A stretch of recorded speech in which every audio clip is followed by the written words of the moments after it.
Good morning, students. Welcome back to Biology class, Chapter 5 Morphology of Flowering Plants, Part 3. When we will discuss about the morphological characters of a plant, mainly two parts, that is, underground root system and aerial shoot system. Root system is present below the soil and the shoot system is present above the soil, present all the parts like a stem, leaf, flowers, fruits, etc. Today's class we will be discussing about the flowers. A flower is a modified shoot for reproduction. The shoot apical meristem changes to floral meristem. Tip region changing to the flower parts. Internodes do not elongate and the axis gets condensed. The apex produces different kinds of the floral parts laterally at successive nodes instead of leaves. It is always solitary when a shoot tip transforms into a flower. The arrangement of flowers on the floral axis is known as inflorescence. Okay, the arrangement of flowers on the floral axis is known as inflorescence. Depending on whether the apex gets converted into a flower or continues to grow. There are two types of inflorescence. The first one, racemose. The racemose type of inflorescence, the main axis continues to grow. The flowers are borne laterally in an acropetal succession. Okay, the racemose means there is a floral axis is present and it contains the many flowers. That flowers, the older flowers at the base and the younger flowers at the tips. Okay, older flowers at the base and younger flowers at the tip. This arrangement is called acropetal arrangement. So this type of the inflorescence is called racemose inflorescence. The second type of the inflorescence is the cymose type.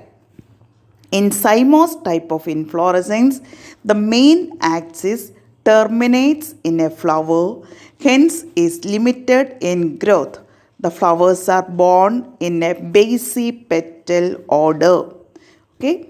In cymose type of inflorescence, the older flowers at the tip and the younger flowers at the base.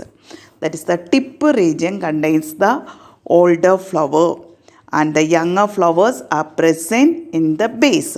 So that arrangement is called basipetal arrangement.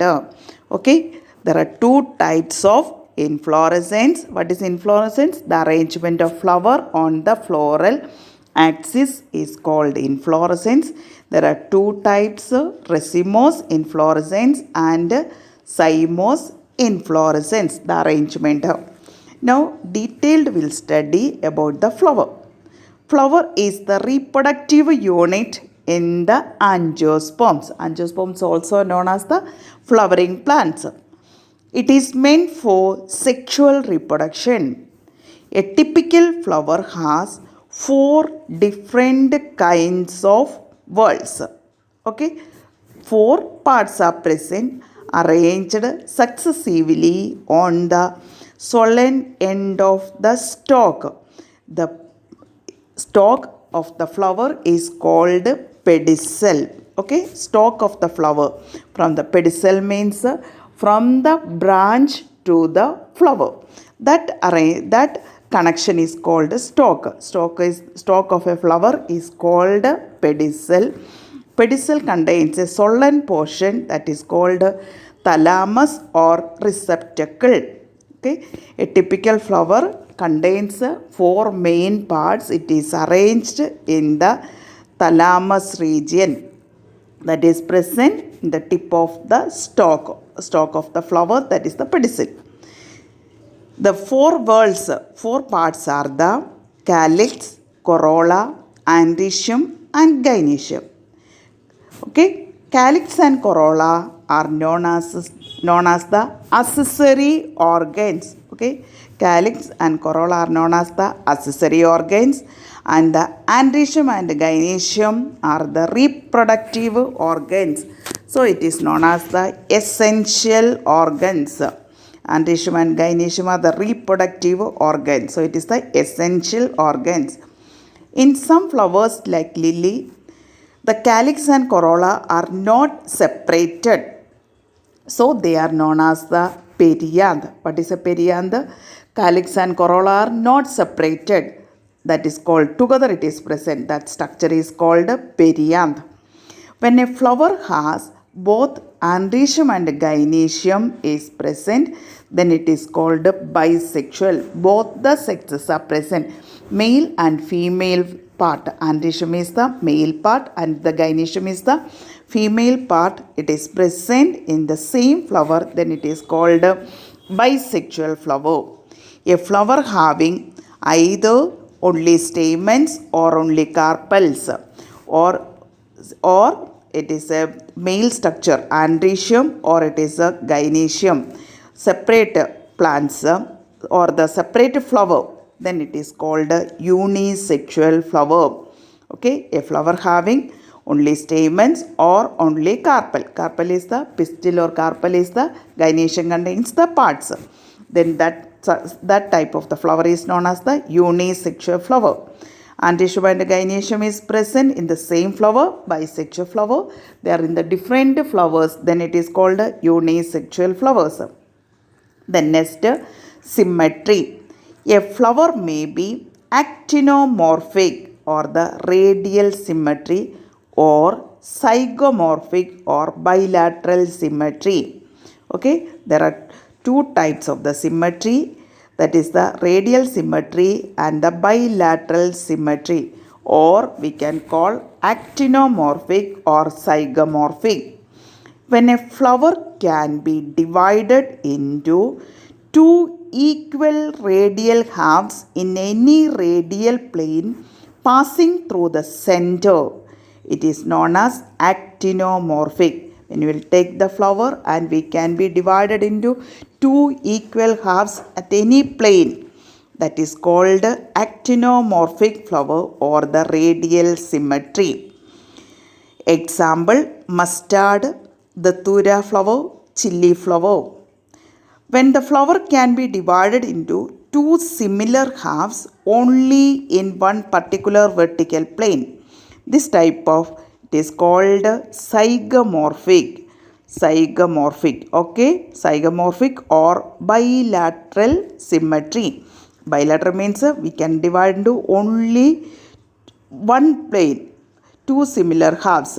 When the flower can be divided into two similar halves only in one particular vertical plane is known as the zygomorphic or bilateral symmetry. Example, pea flower, bean flower, etc.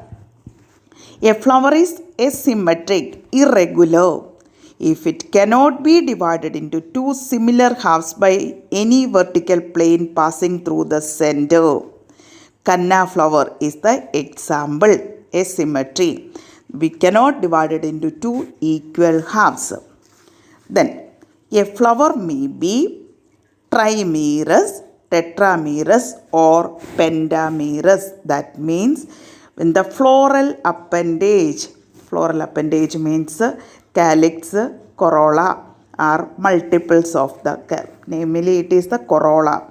Corolla, it is the appendages of the 3 or 4 or 5 like this. Flowers with 3 petals trimerous, 4 petals tetramerous, 5 petals pentamerous.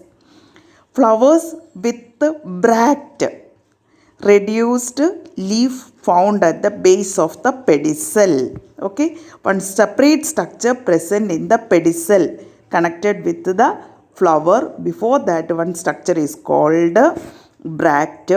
If the bract is present, they are called bracteate, and without bract, it is called ebracteate.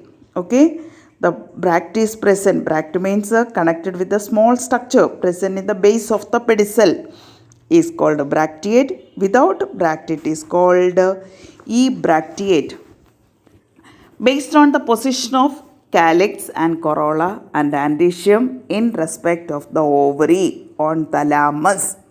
Okay, based on the position of ovary, calyx and corolla, androecium, arrangement in the thalamus, the flowers are described as hypogynous, perigynous and epigynous. Gynoecium is dividing.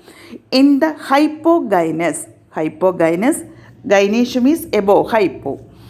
In the hypogynous flower, the gynoecium occupies the highest position while the other parts are situated below the gynoecium.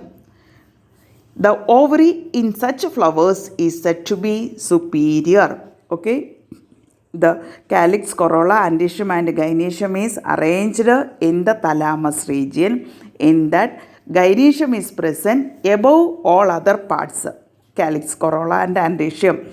Here the ovary is superior. This type of the arrangement is called hypogynous. Example, mustard, china rose, brinjal, etc. Okay. Second one, if gynoecium is situated in the center and other parts of the flower are located on the rim of the thalamus almost at the same level, it is called perigynous. Okay, they are the ovary. Here it is said to be half inferior. In the rose plant example, okay, it is not above also, not below also, it is in the almost it is in the middle, same place it is arising.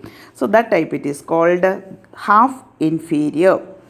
In epigynous flowers, last one, the margin of the thalamus grows upward, enclosing the ovary completely and getting fused with it. The other parts of flower arise above the ovary. Hence the ovary is said to be inferior and the flowers are known as the epigynous flowers. Example, guava, cucumber, sunflower, etc. Okay, in epigynous flowers, the androecium, calyx, corolla are arising above the ovary. Okay, ovary is said to be inferior. The flowers are known as the epigynous flowers. Based on the position of calyx, corolla, androecium in respect to the ovary on the thalamus, they are divided into hypogynous, perigynous and epigynous.